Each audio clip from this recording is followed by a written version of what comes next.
encanta. Bueno, vamos a iniciar el tema del día de hoy, que es huérfano. Estamos en la serie, que por cierto hoy terminamos la serie de embajadores. Y el último tema, gracias. Y el último tema es huérfano. Vamos a hablar de la orfandad, porque la orfandad está considerada, está contemplada en la Biblia. Y la solución a la orfandad, ¿cuál es? La adopción. Y la adopción, aunque a veces no hablamos mucho de ella, es parte de la doctrina cristiana. La adopción está al nivel, si has oído profundamente o ligeramente acerca de la doctrina cristiana, habrás oído el término justificación, habrás oído el término regeneración, habrás oído regeneración o nuevo nacimiento, es lo mismo, habrás oído la salvación, la gracia. Bueno, la adopción es una parte de la doctrina cristiana que está a la par de todo esto que te acabo de mencionar.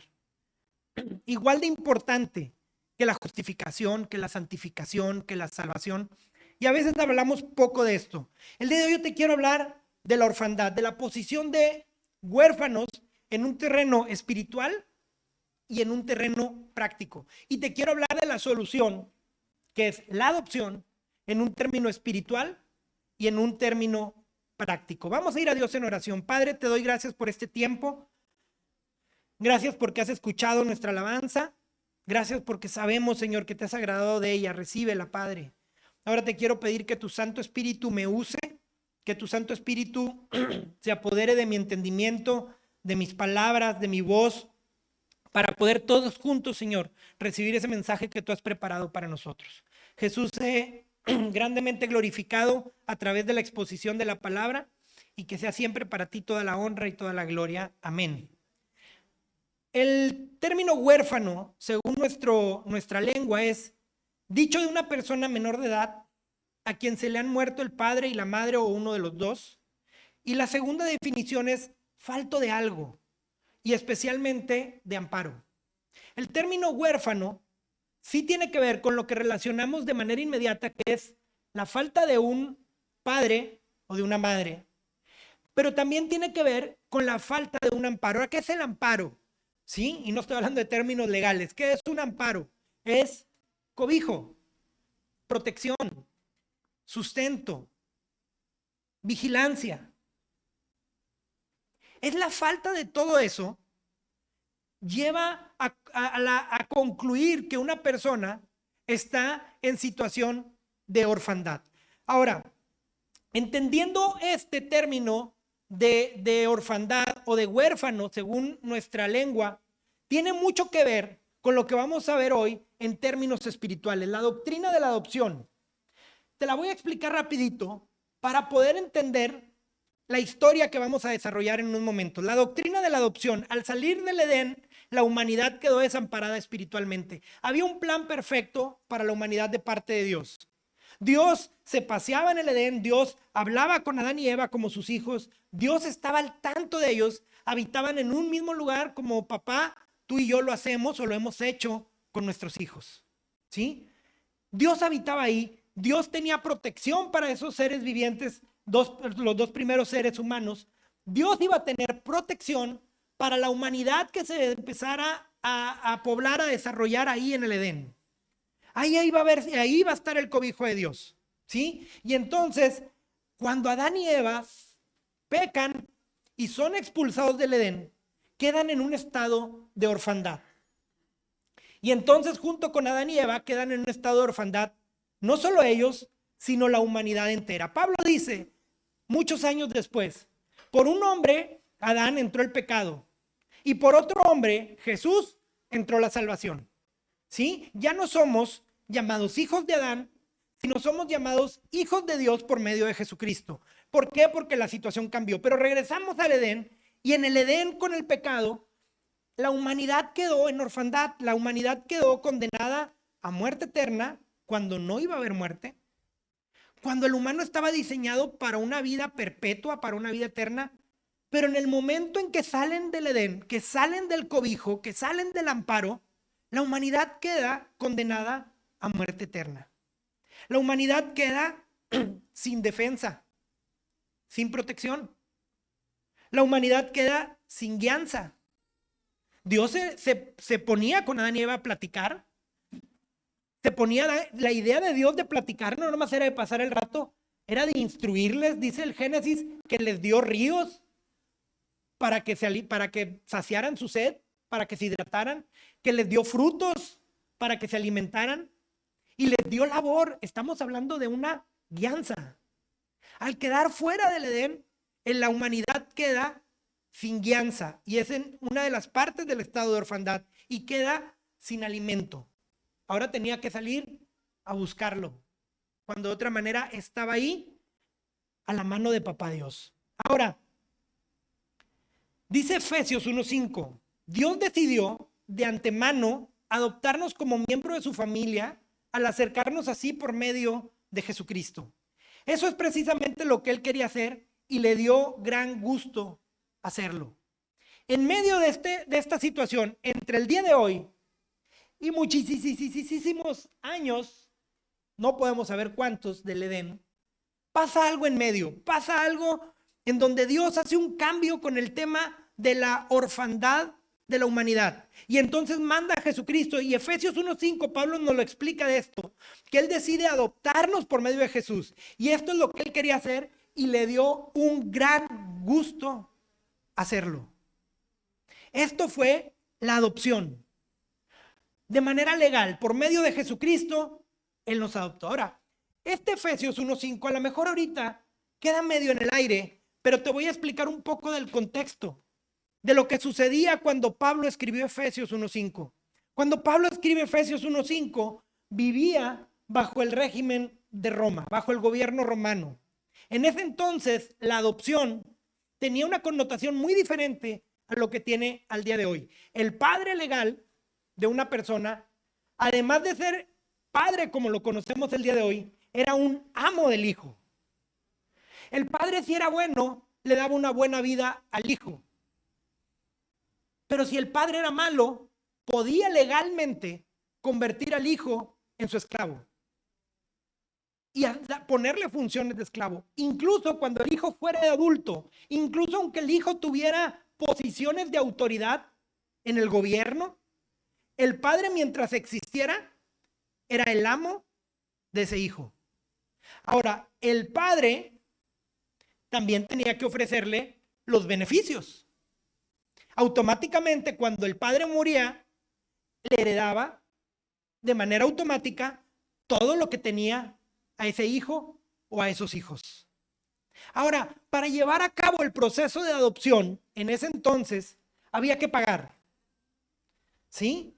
Yo no sé, desconozco si ahorita hay alguna cuota, algún impuesto, algo que se tenga que pagar para entrar en un proceso de adopción, pero en ese entonces se tenía que pagar y mucha lana para poder adoptar un hijo. Era muy similar al tema de la esclavitud. No había muchas diferencias y entonces el padre dice, yo quiero adoptar a ese niño o esa niña huérfana y aquí está el precio que tengo que pagar por este huérfano para que ahora legalmente sea mi hijo. Y era mucho mejor que ser comprado como esclavo. Ahora, entendiendo este contexto, Pablo dice, Dios quiso de antemano adoptarnos como miembro de su familia por medio de Jesucristo. El precio que Dios Papá pagó por nosotros para hacernos su hijo, sus hijos, fue dar a su único hijo, el unigénito, por nosotros. Y aquí quiero hacer un pequeño paréntesis. Nosotros ahora somos hijos de Dios por adopción. ¿Sí? La Biblia dice que Jesús es el hijo unigénito de Dios, lo cual quiere decir que es el único con el gen de Dios. Al aclarar esta situación, pasan dos cosas. Una, nos sitúa más esto como hijos adoptivos. Yo no tengo el gen de Dios, pero soy hijo de Dios. Y tengo los mismos derechos que Jesús. ¿Qué hereje vas a decir? Pues no. La palabra de Dios dice que somos coherederos de Jesús y herederos de Dios. Tenemos la herencia del Padre y la herencia más grande que hemos recibido del Padre es la salvación de su Hijo. ¿Sí?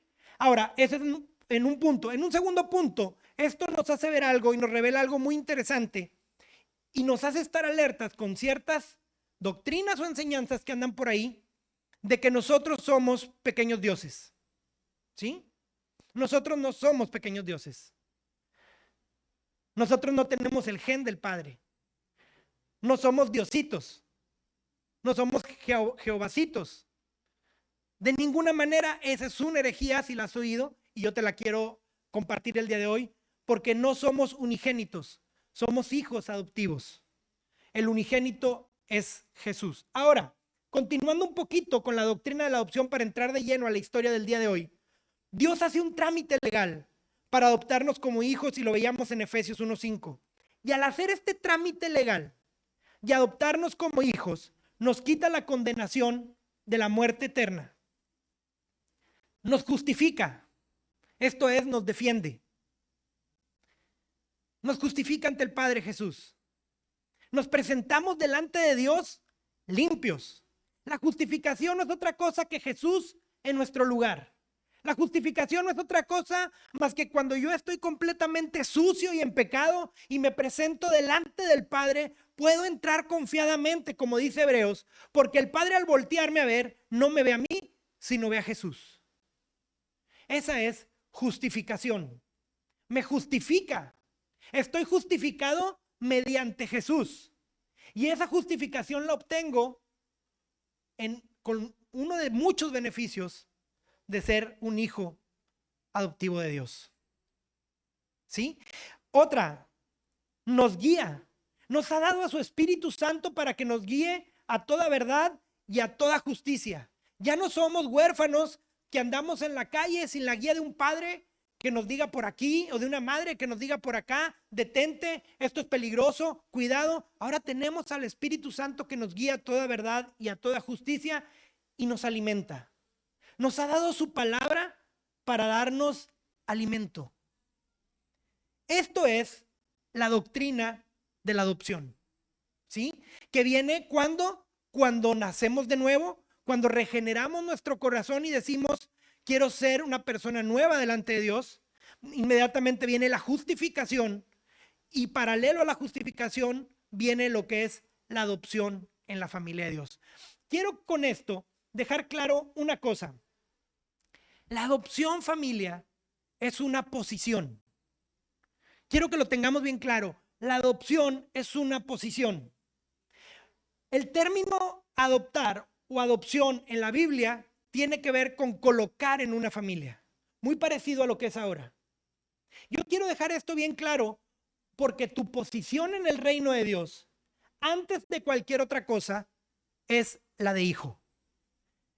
Quiero dejar esto bien claro porque tu identidad en Cristo, antes de cualquiera, es ser hijo de Él. Antes de tu ministerio, antes de que seas ministro de alabanza, pastor, maestro, tesorero, ujier, tú eres un hijo de Dios. Antes de tu vocación o tu oficio, antes de que seas doctor, abogado, empresario, estudiante, eres un hijo de Dios. Y con esa identidad y esa posición bien clara, es necesario que andemos por la vida, sabiendo que nuestra posición es hijos de Dios.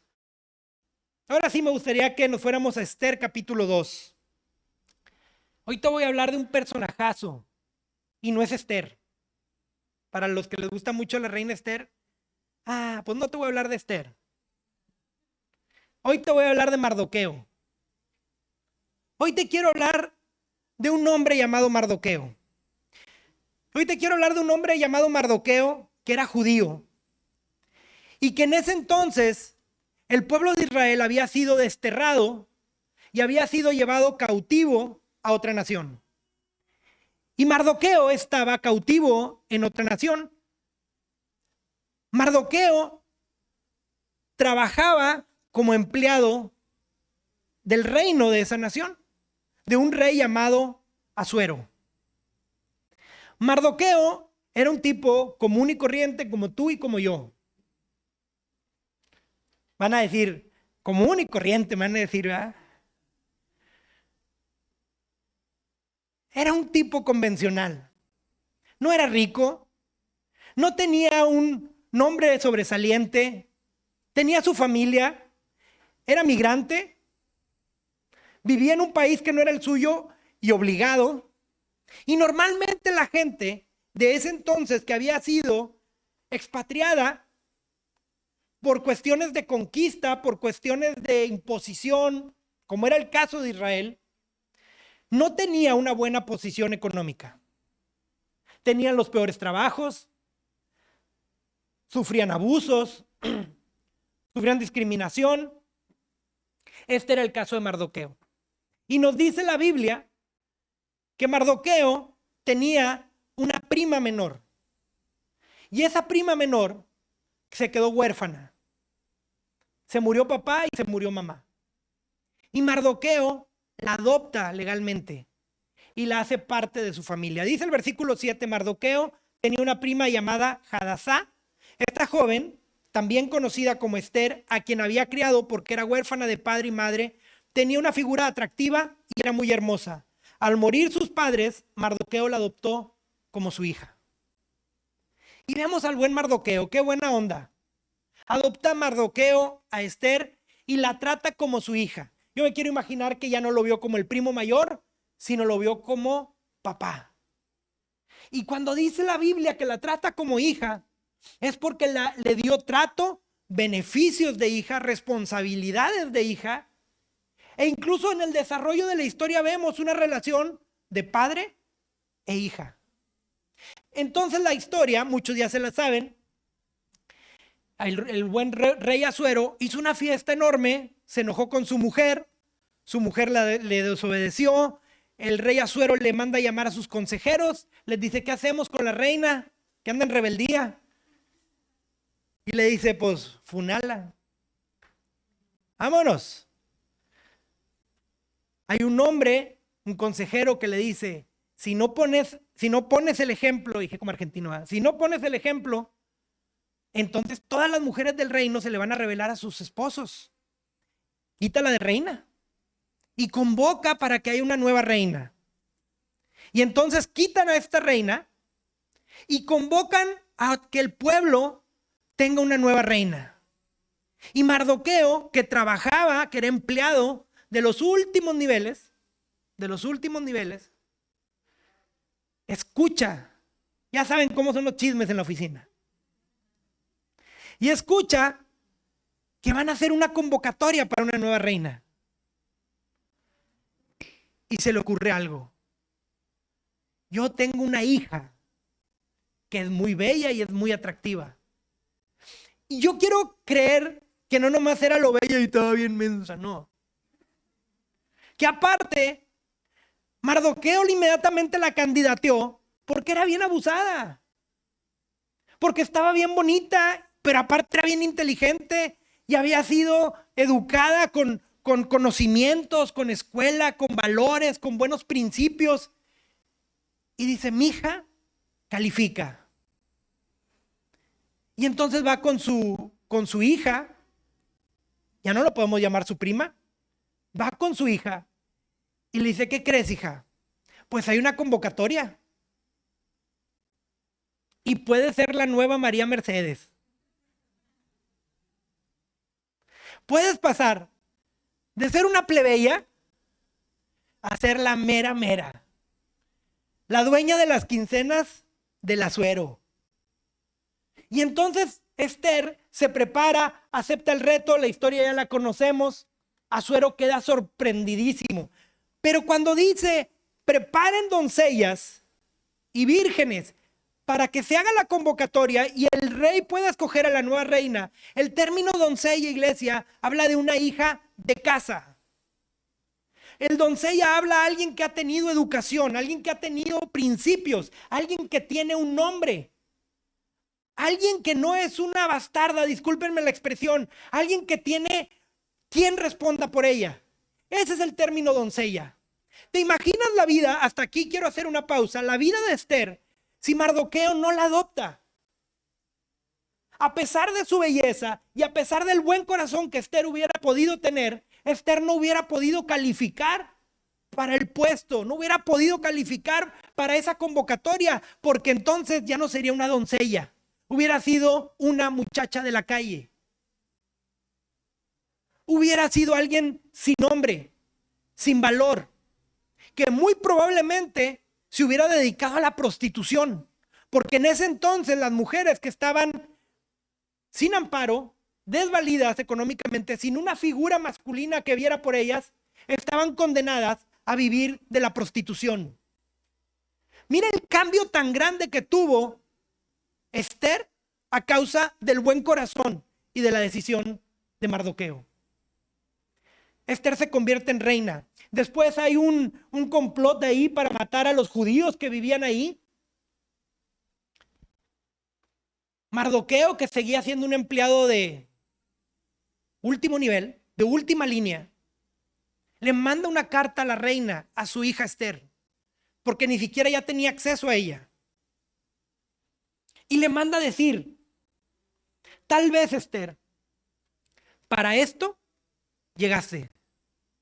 Tal vez para esto fue tu propósito de que fueras la reina, para salvar a todos tus connacionales, para salvar a los judíos. Estaba decidido bajo un decreto que el rey había permitido que todos los judíos murieran, los iban a exterminar, niños, jóvenes, niñas, gente mayor, y que iban a robar todo como botín cuanto tuvieran en sus casas. Y la única que podía cambiar esa decisión del rey era su mujer, era la reina Esther. La reina Esther, no me quiero clavar en este tema porque no es el del día de hoy, pero va delante del rey y consigue que se cambie el decreto. Una chica que estaba destinada a vivir en las calles, una chica que estaba destinada muy probablemente a la prostitución, estaba salvando al pueblo escogido de Dios. A causa de un hombre que tuvo un corazón de padre, a causa de un hombre que entendió la paternidad, a causa de un hombre que le dio todo lo que tenía sin ser precisamente su hija.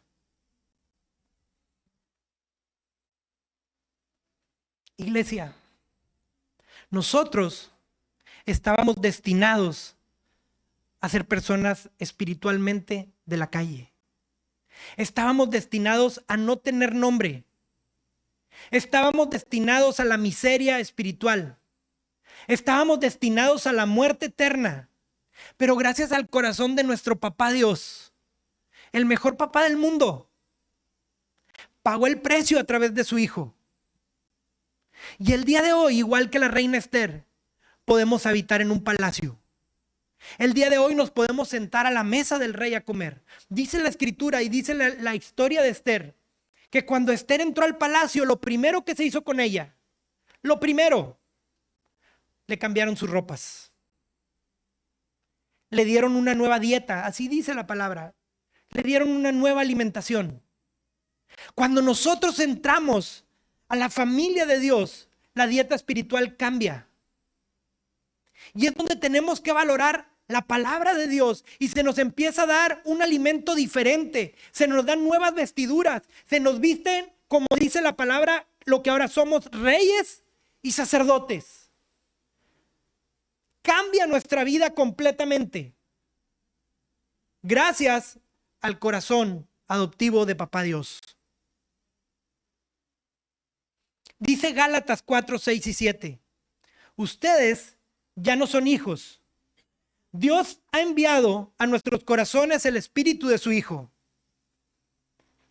Ustedes ya son hijos. Dios ha enviado a nuestros corazones el espíritu de su Hijo que clama, Abba, Padre. Así que ya no eres esclavo, sino hijo. Y como eres hijo, Dios te ha hecho también heredero. Qué bonito. Qué padre que dice, ya no eres esclavo. Y con esto quiero terminar.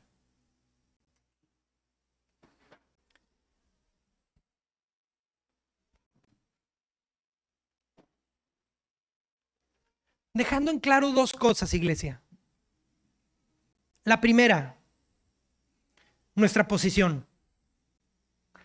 Dejando en claro y que se nos quede bien grabado ¿cuál es nuestro primer lugar en el reino? La primera identidad que tenemos en el reino de Dios no es tu ministerio, no es tu oficio, incluso no es tu propósito. El primer lugar que tú tienes, tu primer posición que tienes delante de Dios, es de hijo de Dios.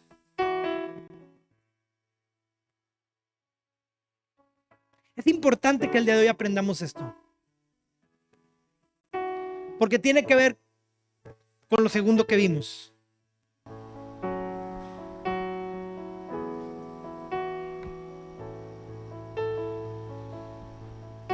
Dice Lucas 15:29, pero él le contestó: fíjate cuántos años te he servido sin desobedecer jamás tus órdenes, y ni un cabrito me has dado para celebrar una fiesta con mis amigos.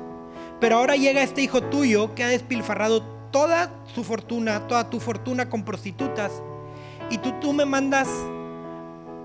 mandas matar en su honor el ternero más gordo. Es la historia del hijo pródigo. ¿Qué cosas que el hijo pródigo, que era el hijo malo,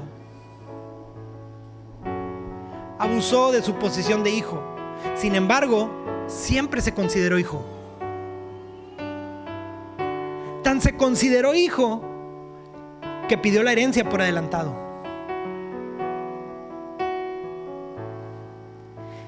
Y el hijo que se quedó nunca se vio como hijo, sino como siervo, como esclavo.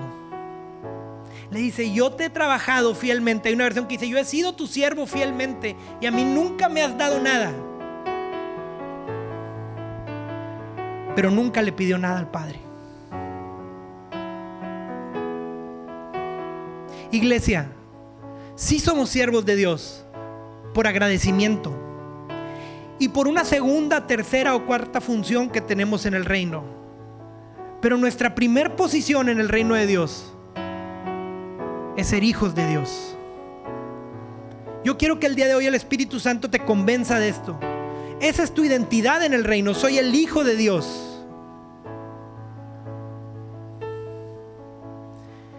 Y la idea de que tengas bien claro el que seas hijo de Dios es para que a través de esta verdad y de este fundamento puedas extender esa paternidad a otros.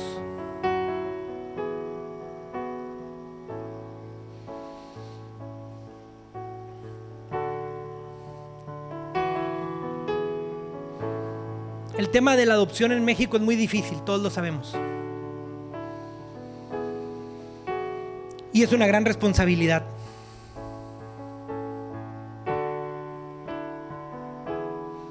Ojalá muchos tuviéramos las condiciones económicas, de tiempo, de familia, laborales, para poder iniciar un proceso de esos. Y así como Mardoqueo le cambió la vida a Esther, poderle cambiar la vida a muchas personas. Pero sabes que hay otras maneras, no nada más en una adopción formal y completa, de extender la paternidad de Dios a otros. Hay muchas. Puedes apoyar económicamente a fundaciones, puedes apoyar económicamente a casas hogar, puedes apoyar en labor, en mano de obra, te puedes acercar, puedes informarte. Pero también hay otras maneras de hacerlo. Fíjate que el apóstol Pablo a varias personas llamó hijos espirituales. Y el apóstol Pablo fue un papá espiritual para muchas personas, a las cuales a través del evangelio también les cambió la vida.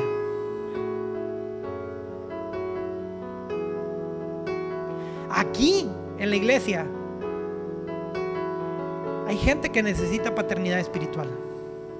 Y no necesariamente jóvenes, obviamente se realza, se hace más grande la necesidad en un chico que es menor, en un niño, en un joven. Pero Pablo también fue padre espiritual de adultos. Y hay gente, iglesia, aquí en tu iglesia, aquí en tu comunidad, en tu círculo social que necesita la paternidad de Dios a través de ti? Que necesitan una mamá espiritual, que necesitan un papá espiritual.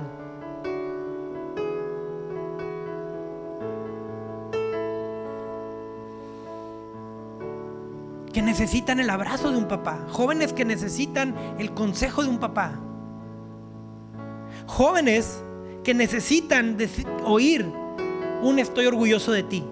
Jóvenes que necesitan una palmada. Jóvenes que necesitan una corrección. Jóvenes que necesitan apoyo económico. Y esos pequeños detalles, iglesia, pueden hacer lo que hizo Mardoqueo con Esther. No solamente le cambió el propósito a Esther, sino que cambió el destino de toda una nación. Y fue un eslabón en esa cadena que traería muchos años después la vida de nuestro Señor Jesucristo. Hay muchas historias de adopción en la Biblia. Está la de David con Mefiboset. Un rico, David, el rey, y le abrió los tesoros, y le abrió su casa, le abrió su palacio, le abrió su reino. Y está la historia de Mardoqueo, que era un migrante, un simple empleado que estaba a la puerta del palacio, y lo poquito que tuvo lo abrió para Esther. Está la historia de José, el padre de nuestro Señor Jesucristo, un padre adoptivo. Un carpintero que aceptó el reto de cambiar su vida, cambiar sus planes, cambiar lo que él quería hacer, sus objetivos, por cambiar la vida, por ayudar en la vida y por hacer crecer la vida de Jesús.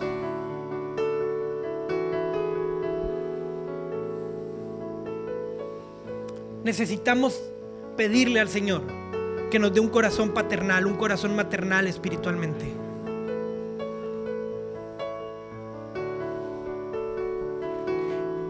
Esta semana analizaba todo lo que se aprobó en México.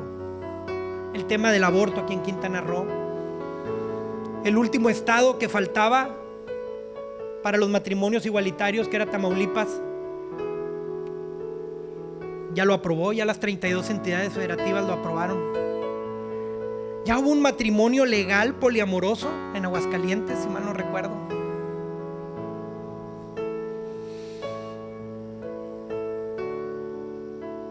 Y la única manera de detener esto es a través de nuestros jóvenes y nuestros niños.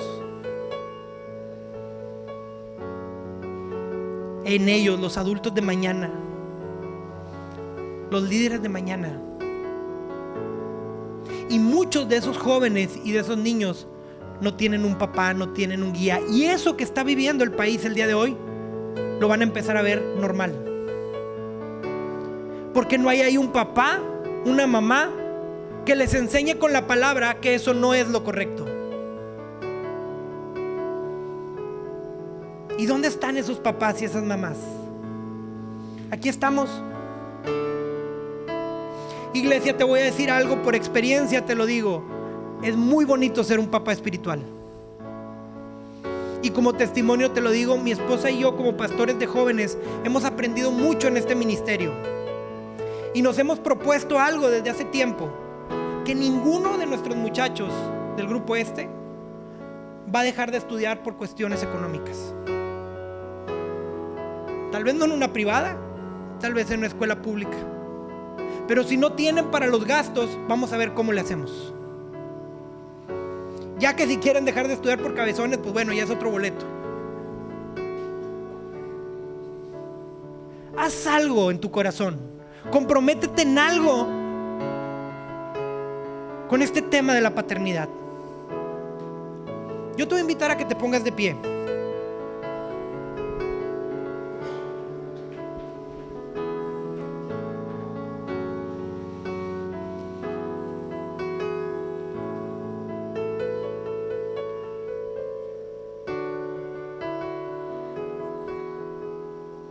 Y no quiero que sea una predicación más.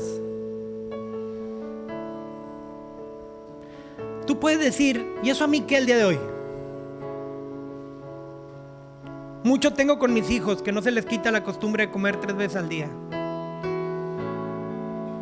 Y algunos como los míos 6, más o menos.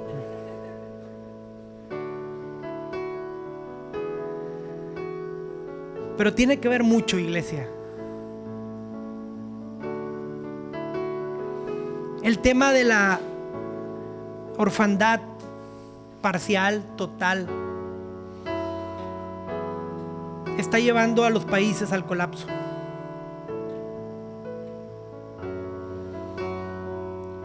Te dije ahorita, posicionémonos. Somos hijos de Dios, tenemos un Padre. Llevemos esa paternidad a cuanto podamos. ¿Qué vas a hacer? ¿Qué vas a hacer? Ponte a pensar, ¿qué vas a hacer? Yo sé que el Espíritu Santo te está llamando a algo. Te está poniendo una persona en mente. Hay muchos puntos de la orfandad, ahorita lo veíamos. Una guianza, alguien que necesite guía. En cuestión económica, alguien que necesite un apoyo económico. ¿Qué vas a hacer? Alguien que necesite una disciplina, pues lo vas a ir a ayudar a corregirlo. ¿Qué vas a hacer? Alguien que necesite una palmada, alguien que necesite un abrazo, alguien que necesite el decir, lo estás haciendo bien, síguele. Lo estás haciendo mal, ten cuidado. Nosotros somos el cuerpo de Cristo y somos la extensión de Jesús, y por ende somos la extensión de la paternidad de Dios. ¿Qué vas a hacer? Informarte de los casas hogar aquí en Quintana Roo, muy bien. Decir, voy a ir a apoyar, voy a dar donativos, muy bien. Voy a informarme acerca de actividades que van a tener para ir y ayudar, muy bien. ¿Sabes qué? Voy a adoptar, excelente.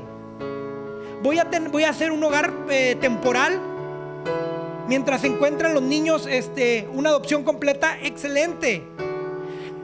Es que yo conozco un muchacho, una muchacha que no tiene papá o mamá, o tienen padres ausentes, o no se responsabilizan de ellos, y yo siento mucha carga por él o por ella, y yo voy a ir y yo voy a hacerlo fuerte, yo voy a ponerle el hombro. Yo sé que el Espíritu Santo te está hablando. ¿Qué vamos a hacer? Por puro agradecimiento, porque fuimos adoptados por medio de Jesucristo, y fuimos adoptados solamente porque Él quiso, porque así le plació, lo leíamos ahorita, porque fue su gusto adoptarnos. Que no podamos extender un cachito de esa paternidad. Señor, oramos en esta tarde para que nos convenzas de esto, Espíritu Santo, para que nos enseñes a ver como tú ves, Padre, para que nos enseñes a sentir como tú sientes, con ese corazón paterno, para que nos enseñes, Señor, a detectar las necesidades de la manera que tú lo haces, para que nos enseñes a amar como tú lo haces, Señor, para no quedarnos, Señor, sin hacer nada, indiferentes. Gracias porque tú no te quedaste indiferente, tú mandaste a tu Hijo para adoptarnos. Gracias, Señor, pero pon eso en nosotros. Espíritu Santo, convéncenos e impúlsanos a hacerlo. Enséñanos a ser padres y madres espirituales de muchos, Señor. Y si hay alguien aquí que quiere hacerlo de una manera legal, ábrele las puertas, convéncelo, ponle los medios económicos, los medios legales, los medios prácticos.